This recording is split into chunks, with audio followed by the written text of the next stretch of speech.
Hey there, 2D Design. We're gonna do just one more round of test painting before we actually get started on your designs. We made these, which were pretty directed: a ball, a cube, an ombre, and then a stepped out value scale, 0, 30, 50, 70, 100. 0, 30, 50, 70, 100. I want you to do 4 more. And I tore my paper just like I did last time, all into 4 little sheets, and then taped them out like so. You can do these one at a time if you want. I just put them all together so I could kind of work through them quickly. And I want you to spend a little time researching other works. You can start with our Pinterest board. I have 2 Pinterest boards. I have one that's for static and one that's for dynamic. But you can look at how different people are making different design choices with the way they use the paint. So while we use this all pretty consistently with its thickness, this is where I want you to look at how the viscosity of the paint can change and how you can do some different things.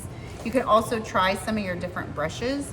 So I'm gonna start with one that is washy. I don't think you can see this, but I can take a picture of it and post it, where I'm gonna flood the paper with just some water first. So let's say I have a travel company and I want it to feel like we are going to, oh, I don't know, go somewhere in the ocean. Maybe I could do something like this. So now I have this little softer wash brush. Oops, but I got brush strokes, brush hairs in there. Get those out of there. And I'm gonna take, oh, and I already mixed up my value scale. It only took a couple seconds, but I kept it off camera just to go quick. And I'm going to grab a little bit of my 70. I'm gonna get it real wet. I'm adding some water. And with this covered in water, I'm gonna see what happens. So you can use acrylic kind of like watercolor. And maybe this could be the whole background for your painting. And you let it dry.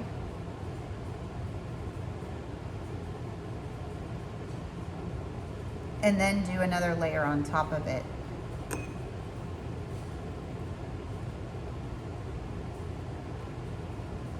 So what does it look like when you build it really washy?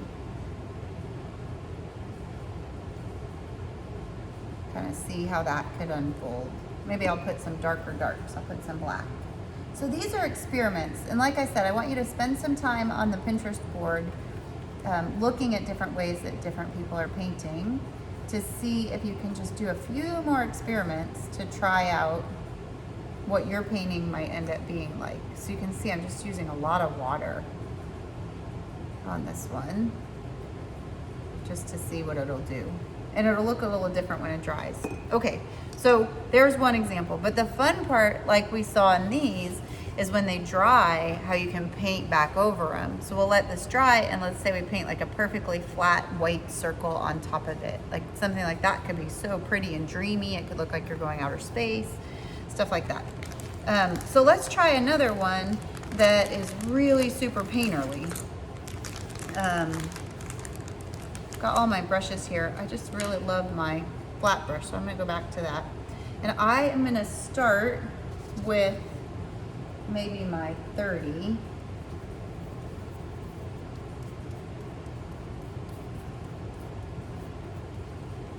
Maybe I'll grab some white.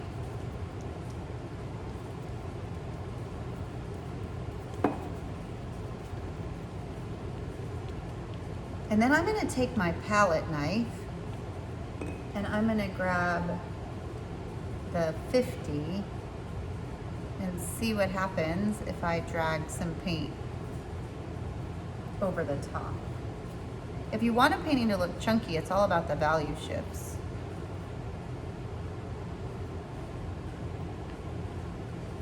I'll try a little black.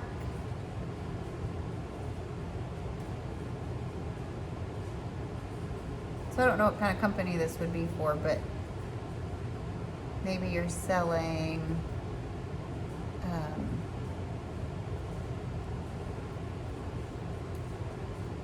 coffee products or something. I'm not sure, something. So I did white, white, and then I did a 100. Now I'm gonna drag over a 30. So you can just play with these and see what might happen. You can see what will happen if you go back in with a brush. I'm gonna take this more bristly brush while it's a little wet and see what it'll do.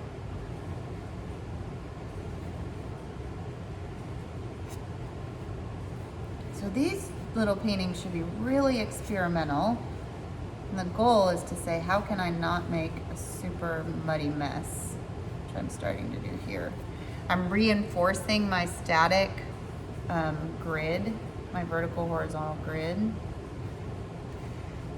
using that dry brush to bring that that line work out. See what happens if I overlap it again. So really experimental with these. This one says let's try it where it's really, really flat. You know what I might do while this one is wet though? I'm gonna put a little white.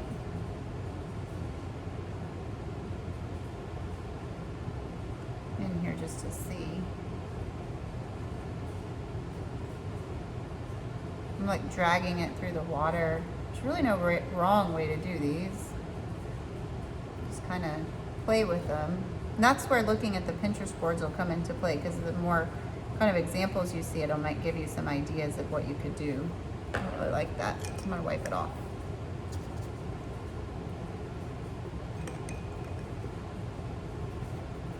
Add a little more flooded water.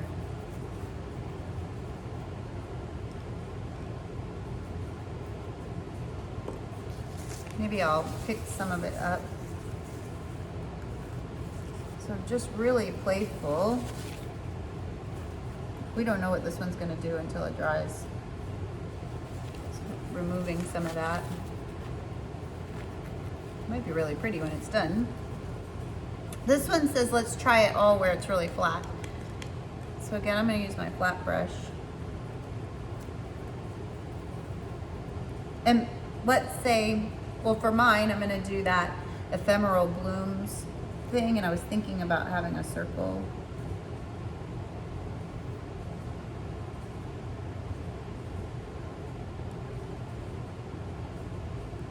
So my brush has a little bit of white left in it,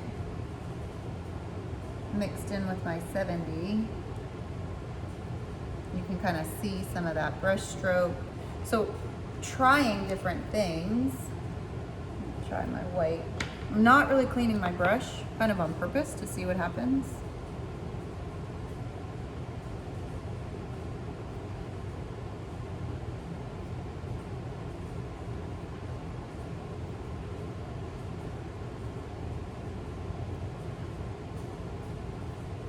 So this is where my brush is like kind of double, triple loaded with different colors or different values, excuse me.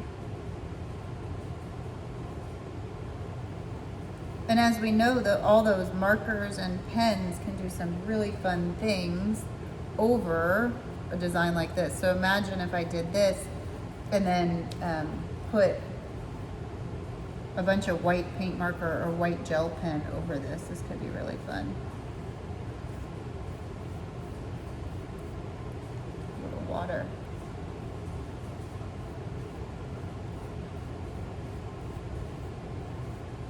I painted right into my ball because I want it to be rounded with the stuff underlapping it, so I'm gonna paint it again.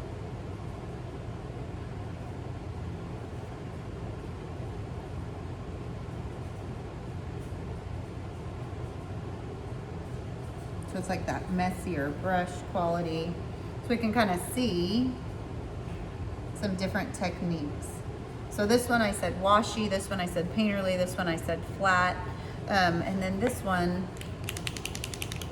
I'm just gonna experiment.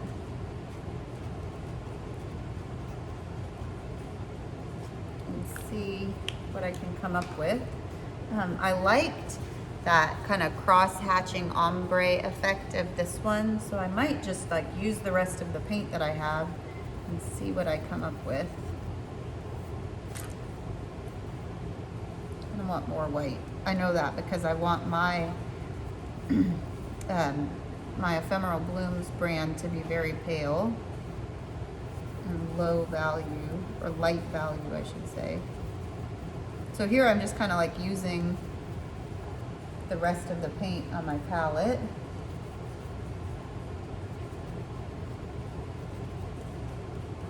When it gets too sticky, you can add a little water.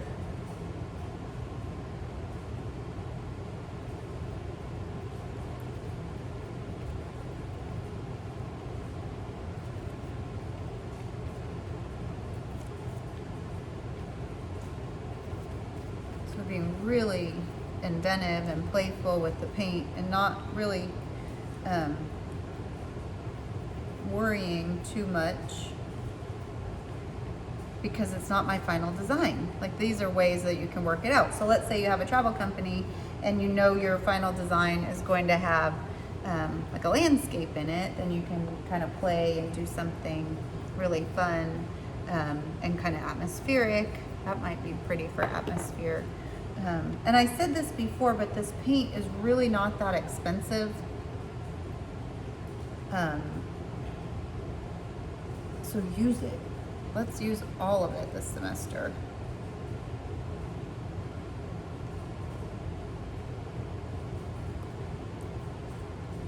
Can I layer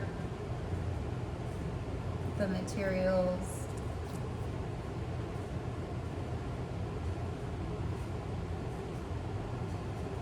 What happens if I switch to a little brush, get a little more black?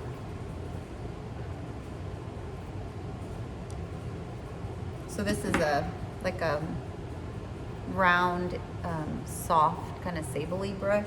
It's fake sable, but get a little more water in there because it's a little thick for what I want.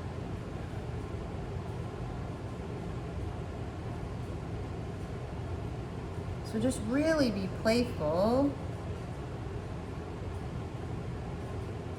and see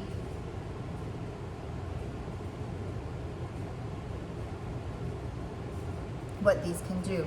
The trick is try not to make mud, and that's where you want to just keep going back to your full values.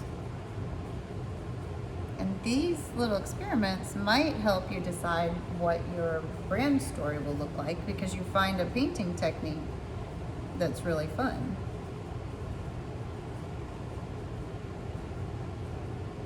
And again, think of these more as like backdrops, like big non-objective fun backdrops.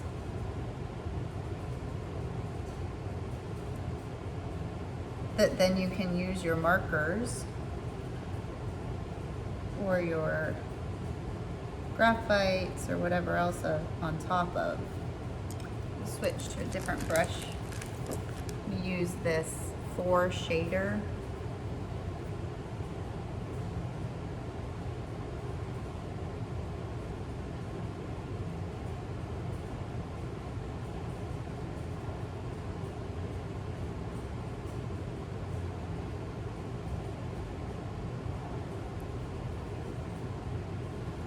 Try some different stuff.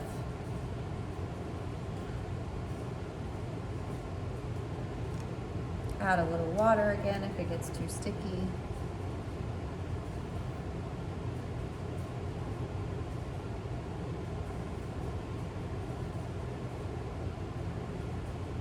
You can test out for your later design if you think you might want a border.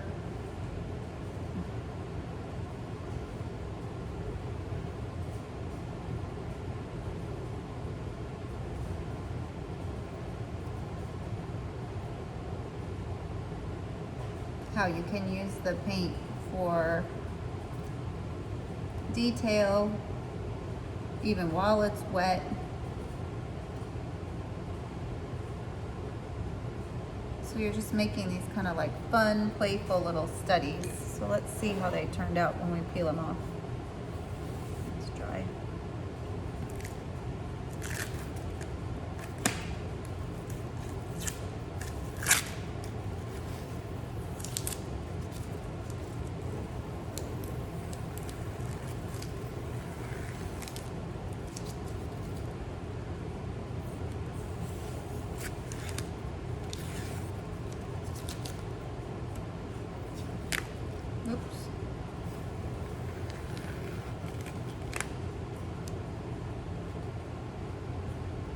Yeah, look at that washy one is gonna be really pretty. And when it's dry, it'll be super fun to draw over or to paint back on top of.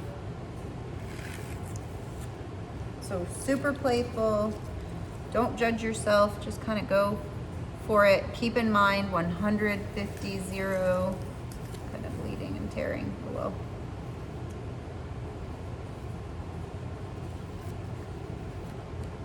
They're more fun when they're peeled off. There we go. Okay, this one is dry. So I'm gonna, with my white paint marker, just do one little test, and then that will help you, remind you when yours dry to go in and do a little detail work.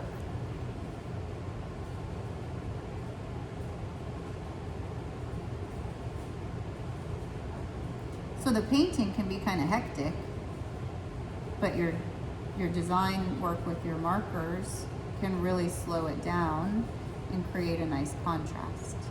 Okay, I'm gonna leave the video here so you can get started on yours. I hope they're really fun and playful.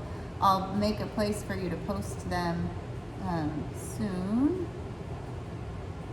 so that we can see them and we can talk about them in the discussion thread. But, okay, enjoy the painting. Oh, I'll hold them up. One. This one's gonna be really cool when it dries. Imagine that with like really pretty black line work in it, or your whole design kind of in the middle could be cool. That one's fun. I don't love this one, but it might be cool for something. Okay, see you soon. Bye.